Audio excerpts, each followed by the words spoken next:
God. Yeah. Let us know where you're streaming from this evening. Let us know. Let us know. Let us know. I see you. I see you. I see you. I see you.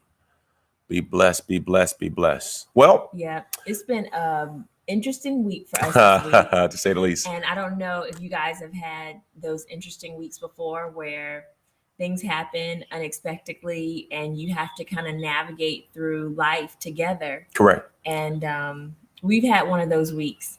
And I'm just so thankful before we get started that our kids have been just kind of mellow and going with the flow. Correct. But they have always been that way. Absolutely. You know, even through moves and stuff like that. Correct. But I was just really grateful this week because as I get older, I appreciate different things.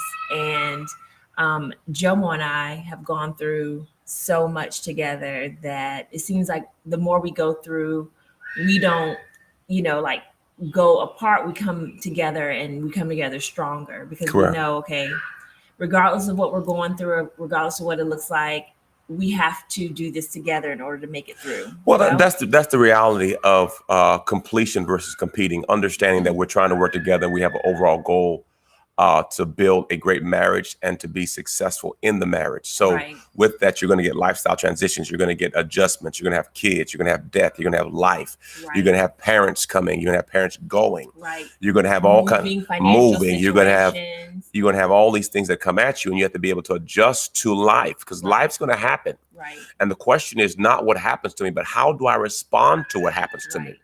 And our natural instinct is to want to complain and want to go back to the way it was because that was the comfortable part, Wow. right? I know when we moved from Phoenix, Arizona, back to the East Coast, Whining and complaining. Everywhere we went, because we got saved in Phoenix and we started adulting, like real adulting in Phoenix. And it was just a different experience. It was different types of friends too. Like adult friends are different than kid friends. Correct. And I really enjoyed being there because of the people and the support we had spiritually. And everywhere we went, I think we went to Atlanta first because we thought we wanted to move to the ATL, right? We did Atlanta, Orlando. That was about it. Yeah. Those are two options. Right. And I know every community we went to in Atlanta, I just kept saying, this doesn't look like Phoenix. And I kept aggravating JOMO with it because I must have said it like 50 million times. This just doesn't look like Phoenix. And that's a revelation. He pulled the car over and had this heart to heart with me like, look, Charmaine, we're not getting Phoenix in Atlanta. We're not going back to Phoenix. We're not going back. Let it go. We have to move forward.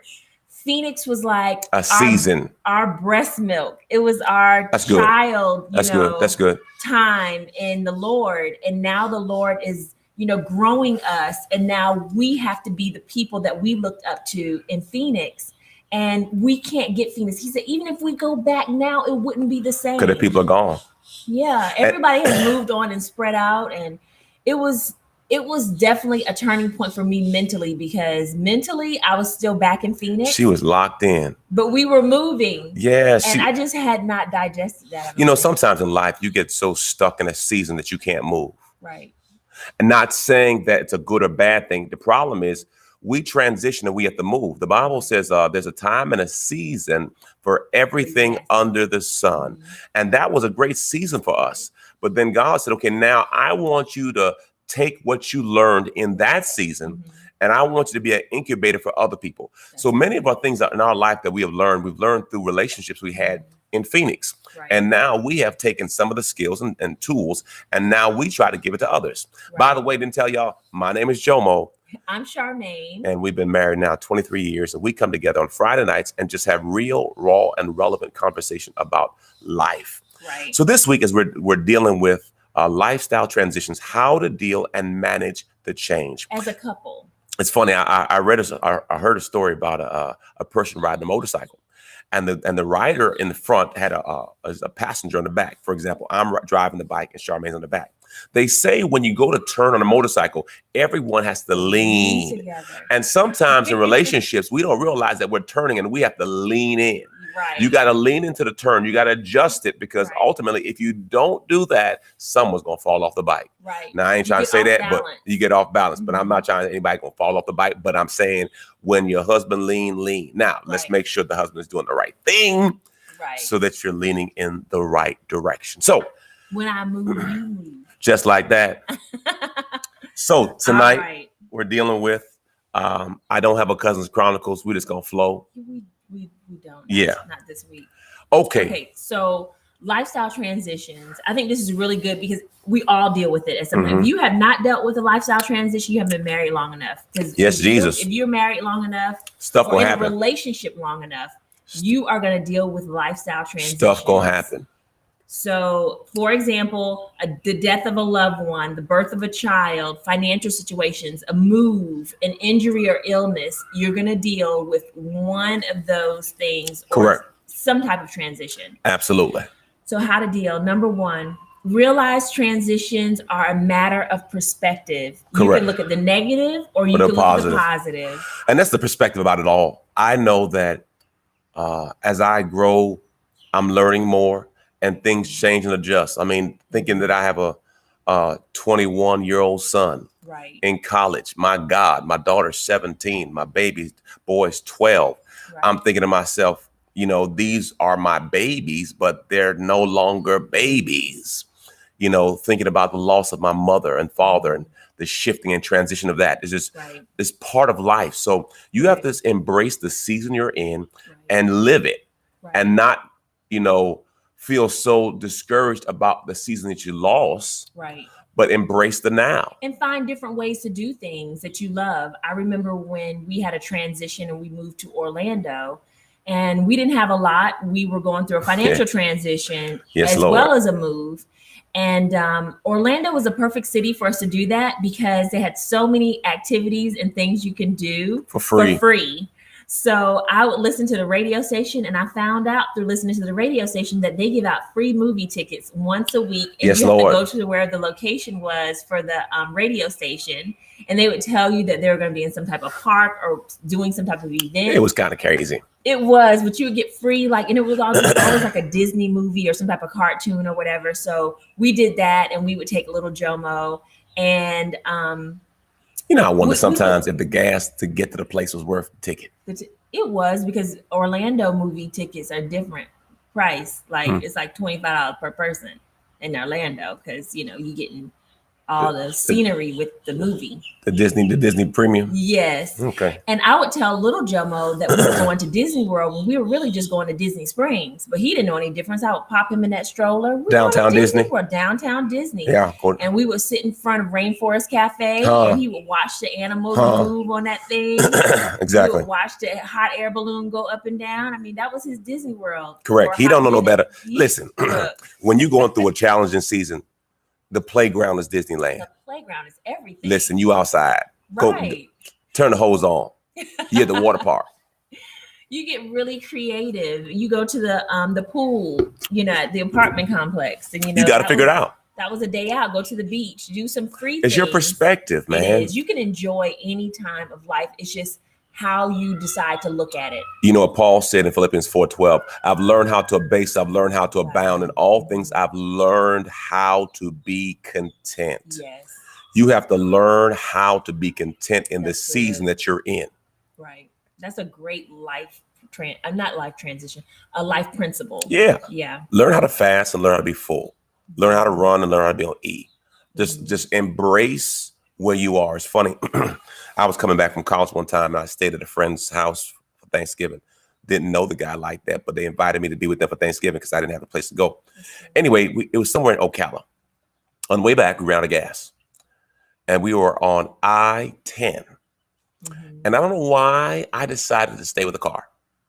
Well, anyway, somebody pulled over, took my friends, and me and another brother stayed with the car.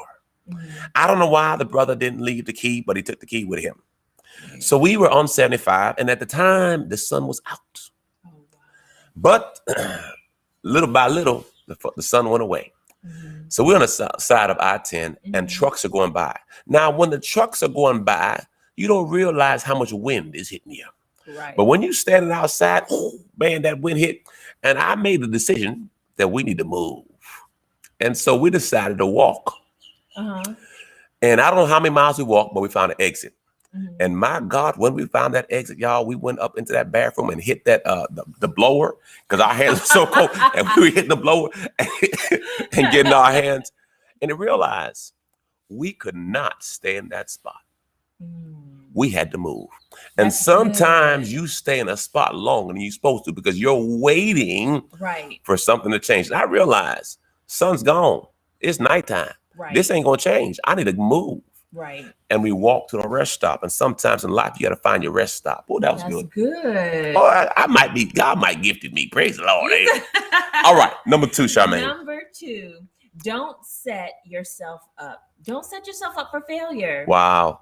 Set realistic expectations. When you're in a transition, don't try to set the expectations too high. Right. Here's what I realized. Survive. Right. There's some seasons where you just have to survive. And I tend to, because we balance each other out really good, I tend to do too much, like think too much of a situation or think we could do more than what maybe is realistic. I tend to write more things on my checklist to do for the day Than she can do. than I can do, and then get disappointed. Correct. Well, if you lower your expectation through a transition, it'll be a lot easier. And then if you exceed your expectation, It's all good. It feels so much better. You know what? By the way, in reference to what Charmaine said, with a daily checklist, super producers operate at about 70 to 80% efficiency. So my point is, if you have 10 things on your list, if you do get 7 out of 8 done, you're winning. You're winning. Don't, Charmaine has a tendency to really be down on herself when she doesn't get one of the things done. I said, no, you're winning. Right. It's your perspective. Right. You got to get the proper perspective on what you're going through because that will help you. Remember the P's. The P provides proper perspective, producing power. Get the proper perspective. Number 3. Look forward to change. Change is inevitable. Okay, let me give you some keys. It's good. Change don't discriminate. Right. Change is not affected by your feelings. Change works for those who embrace it. Right. Change is hard on those who can't receive it. Change is going to happen whether you like it or not. Right. So it makes sense to just embrace your change. And you can control your change to an extent because you can choose to learn from what you're going through, or you can choose to feel. Well, the other thing is understand that our bodies are going to change. Right. Unfortunately. I used to have my chest used to sit up real high, like big, you know what I'm saying? And now just kind of relaxed a little bit. You know what I'm saying? You still look good to me, babe. Amen. You Amen. look great. But you have to embrace your change. Right. Now, I'm not saying that you just gonna let everything go. Now, let me be clear. I'm not saying just let everything go. To my brothers out there, I'm not saying let everything. To my sisters out there, I'm not saying to let everything go. Right. I'm saying fight to slow it down. That's what I'm saying. Good fight. It's gonna change, but just slow it down. You just, it's just a process. It's a process. I'm working on it right now. I got my workout outfit. Charmaine has a workout outfit. Yeah. We about to hit it again, just because we working on something. We are, and you have to keep moving in life. Number 4, appreciate life's contrasts. We're gonna be different. Nothing's gonna stop that. So when I'm going through transitions, understand that each person may respond differently. Not everybody is mellow with change, but you have to understand that we're going to have contrasts and we just have to talk it out. There will be things that will be challenging and different, but we talk it out. Right. All of our kids have had different challenges, different. Some are bad, some are worse, but we all had kids that had specific challenges. And we had to figure out, okay, what we're going to do with this one. How to navigate this one. Is this a homeschool situation? Right. Is this a teacher situation? Right. Are we moving schools? Are we doing this? Are we doing that? And navigate it together too, because that's key. You don't want to put so much weight on one spouse that the other spouse feels like, either they're left out of the situation, or one spouse feels so much weight that they get discouraged in the Correct. situation. Correct. So Correct. I found some keys from Gottman. Gottman. Dr. Gottman. Dr. Gottman. He's like a genius on relationships. Right. Studied for about 40, 50 years on relationships, and he has all the statistics and research. He has some 20-year studies on relationships in reference to couples at one stage of relationship and couples at another stage of relationship. And one of the key aspects they found out was really cool, that 69% of the challenges you have in relationships don't change. 69% don't change. I'm gonna say it again. 69% don't change. So what do? You have to adjust. Right. And learn how to manage. Manage. Remember, marriage is not mastered, it's managed. That's good. Okay, so he had 4 lifestyle transition, like pretty much bullet points for couples. Number 1, schedule couple time. During a transition, sometimes we can get overwhelmed with the change part, where we forget ourselves through very easily. Very, because it's all encompassing. It's all in growth. It takes everything out of you. Right. So it sometimes it shifts your schedule. Most of the time it shifts your schedule in some way, shape, or form. And you don't have that normacy. So you want to make sure that you prioritize. Right. And you're being purposeful when you do it. Number 2, take turns giving and receiving love. You know what, Charmaine and I had made a decision that both of us can't be crazy at the same time. Okay. So we can't both like just totally shut down. We both can't. Crazy. Exactly. Somebody has to have the sanity card. Right. Somebody has to say, okay. And my point is, you have to decide this before you get crazy or before something pop off. So you have to make a decision before something pop off that, you know what, we're going to really. Oh, shoot, JOMO's really upset. Let me just calm down and just keep this thing. Yeah, the balance. Leveled. Yeah. Because the Bible says fire can't put out fire. Right. Somebody got to be water. So for most of our relationship, I'm water.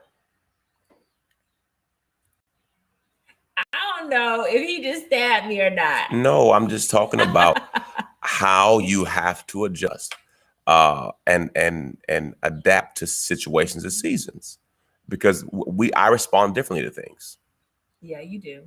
And because I'm kind of like used to curveballs. Curveballs are just life, So even on a Sunday morning when things are just going not the way we want, it's going to work for me. I don't know how. I've learned. Well, I think what it is, I think it's the athletes, Charmaine. Because in the game, stuff has changed all the time. And you just you don't have time to even process. Because the next play's coming up. You don't have time to say, you know what? I don't feel, no. The next play, get ready. Get your mind right. So I think. So you think athletes navigate through change better than? Not all. Regular. Because I just wanted to say too, JOMO, that don't say that. No. Don't say that. What? What am I about to say? You about to say you're an athlete. I am. I knew you were about to say you're an athlete.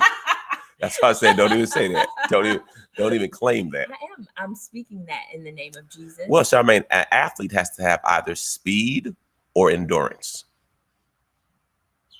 Or strength. Okay, I'll give you that. Speed, endurance, or strength. Which one you got? Endurance.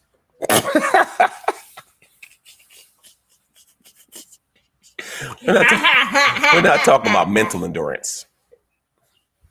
JOMO. Yes. Does a ping pong player have any of those? Yes, they have endurance. Yes, I have endurance. Endurance means that you go a long time. Yeah, I know. In like a heavy. I had endurance last night.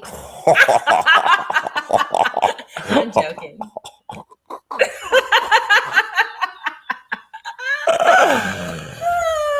Okay. I just had to just throw you off a little bit because he was going in on me, y'all. Did she I had say to just that? shock him a little bit. Nah, but you don't need endurance when you're laying. When you don't need endurance if you lay there. So that's what you're saying I was doing? Is that what I was doing? No. Let's keep it real. Is that what I was doing? No, you have incredible endurance. It's amazing endurance you have. Was I starfishing? I told you have incredible endurance. Oh no. Let's yes or no. That's a yes or no. Did I starfish you last night? What are you talking about? I want to know. I want to know. Oh, you're not going to answer? I said no. I said no starfish. Oh, okay. You want to keep on beating a dead horse. I'll show you what a starfish is. You ain't trying to beat a dead. I can show you what a starfish is. Yeah, I'm not trying to beat a dead horse. You're getting off focus. I'm not getting off focus. You talking about you not an athlete? Oh, I'm an athlete. That is not well. Let's see who has endurance. We gonna time it and see. Don't do that to yourself.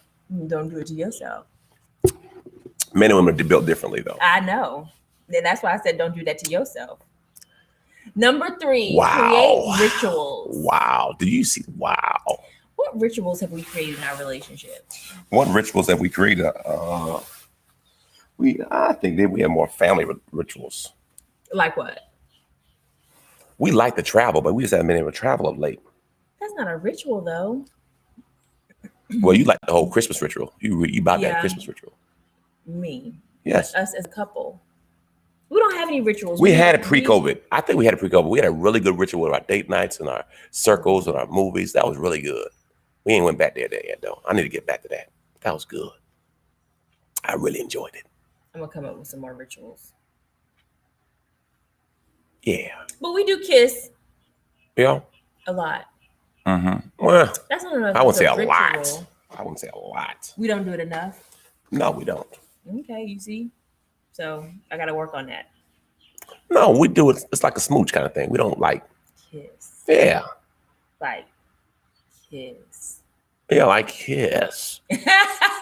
No, I think sometimes people neglect the small things. Right.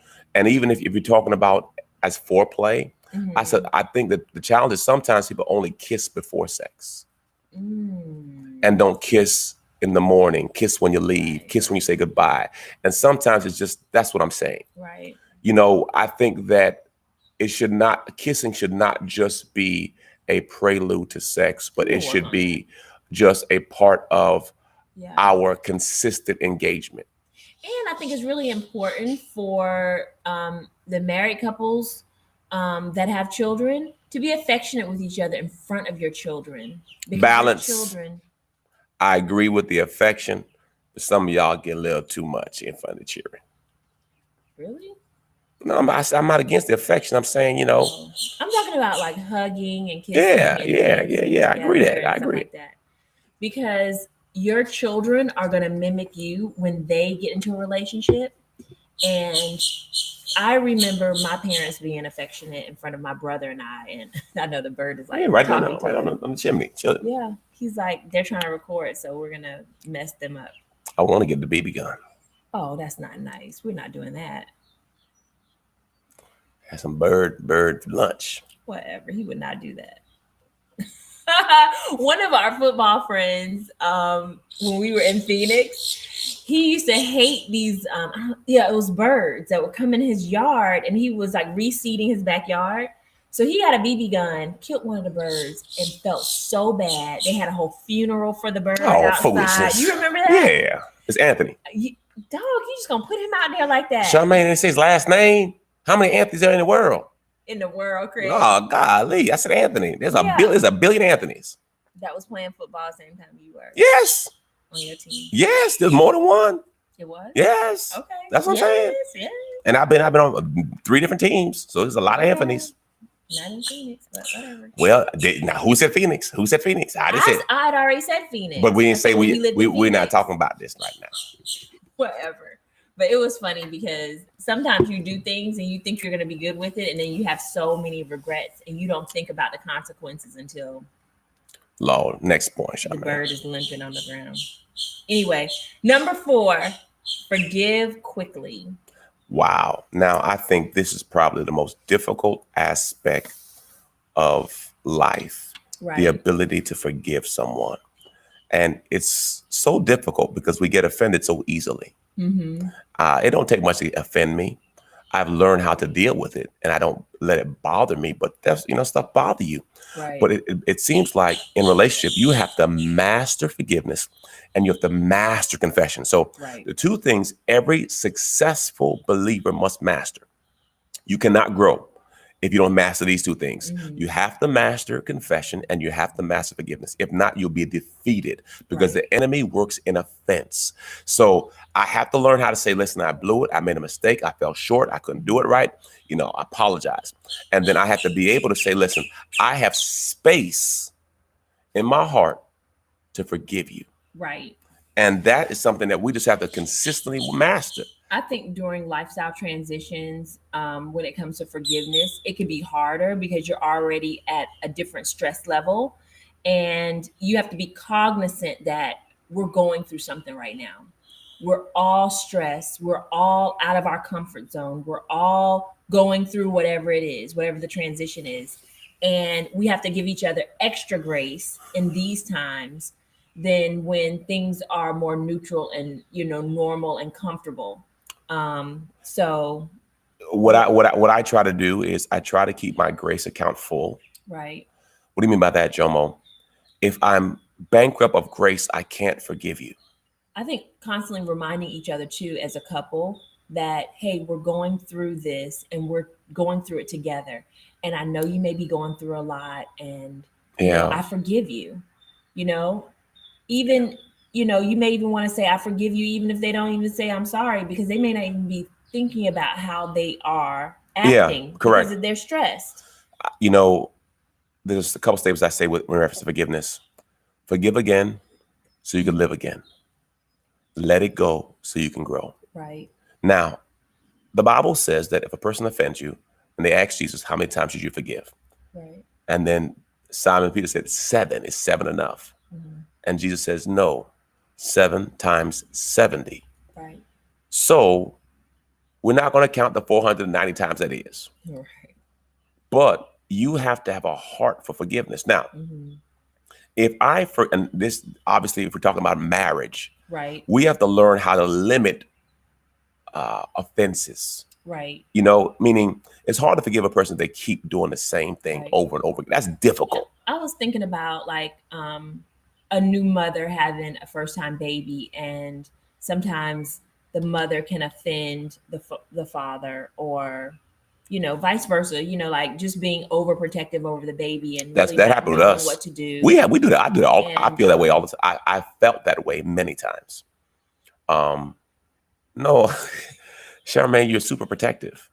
You are a straight up lioness Mhm. for your kids. And I'm not against that. I love that you protect the babies, but sometimes you try to protect them for me, and I'm on the team. But I think that we have to balance each other because Right. I think about a death in the family. Your spouse had a death in the family or something, and they may have snapped and said something that they wouldn't normally say or come How out did of I respond? character. I know how to respond to my parents' death. You were kind of distant. Yeah. Yeah. You don't want to talk about it. You wanted to deal on your own. And it was very hard for me I didn't know what to do. I didn't know how to comfort you because you didn't want to be comforted. You wanted to deal because I don't think you wanted to show like quote unquote weakness. That's not what I felt. That may not have been how you felt, but that's how I felt. Like you just didn't want me to see you vulnerable like that. So it was very uncomfortable for me. I didn't know because you weren't telling me what you needed and I didn't know what to do. And you kind of went off on your own when you would have emotional times. Yeah. It wasn't like you came to me. I didn't, and this to help somebody because we all will deal with death. Right. That's a transition. That's an appointment we all gonna keep. Right. And going through this season of COVID and family members who have transitioned, and not everyone handles death properly. Right. And there is no perfect Proper way. Right. Everyone grieves differently. There is not a time limit on grief. Mm-hmm. So I know for me, my biggest loss, especially my mother, was a person who I could talk to in a no judgment space. Mm. And I realized the deficit in my marriage when I lost my mother. What do you mean by that? I realized that I could be more open with my mother than I was with my spouse in some areas. Got it? So then I said, okay, I got to work on that. No, real talk. I had because I realized, man, because the one thing about a mother knows everything, all your dirt. Well, No, most they of your dirt. don't. Yeah. Well, I told my mother a lot. So anyway, Mhm. so I don't even want to talk about you because I don't. Anyway, so it's a challenge losing a person that you talk to all the time. Right. You know what I mean? Mhm. And I didn't know how to handle it. I knew my wife loved me and she would want to talk to me about it, but I didn't know what to say. I didn't know, you lose your road dog. That was very influential to me. I didn't know how to respond, but in it, I saw some deficiency in my marriage that I think we've gotten much better at. And I'm more communicative with it, and I think it prepared me because my mother transitioning, and then Jemiah's situation, and then the cancer, all of it kind of softened me up. Mhm. Now I ain't soft, but it kind of tenderized me a little bit. And God has a way of just allow life as a way of humbling you. Right. Right. I agree. I think this is really good because I know a lot of couples are going to deal with everybody's going to deal with transitions, whether you're in a marriage or you're in a relationship. Correct. You're going to deal with some type of transitions at some point in time, and it's good to prepare yourself for the transition, especially if you see it coming. If you don't see it coming, that's another thing, but at least talk about it beforehand so you If you all know can, how you're going to deal with it in the future. if you can, because Right. like she said, some transitions are You can't predictable, prepare for. and some just hit you like a ton of bricks, Right. and now you're gasping for air. Right. But if you guys work together, you can navigate through it. Absolutely. Well, we love you. I hope you have a wonderful evening. God bless, Godspeed. And remember this: love, laugh, and learn. If you have questions, you could always go to our YouTube page, JOMO and CHARMAINE. Yes, and submit the questions in the comment section, or you can email us. We love you to life. God bless you. God bless you. God bless you.